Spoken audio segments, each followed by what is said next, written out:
see the sign right here that says that Main Street is closed, but that is only going to be here for just a couple more weeks. September 17th, just over a week Saturday, business owners and residents will have 3 days to drive in, load and unload to prepare for opening day. Now, opening day, that's going to be the following Tuesday, the 20th at 5 p.m. Anyone will be able to walk down Main Street and shop, but absolutely no cars just yet. And Howard County officials have one request for that big day.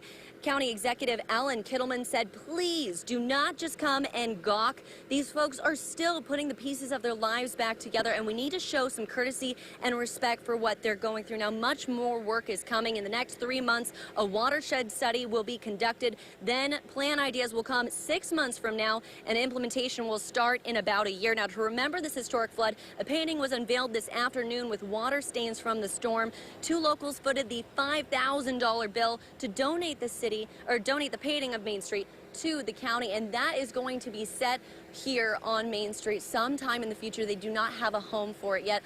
Also coming up is the release party here on Main Street for a brand new beer. 100% of the proceeds, if you buy this beer, will go to the Ellicott City Flooding Relief Fund, and I'll have more on that coming up in just a few minutes. In Ellicott City, Cassie Carlisle, ABC 2 News. All right.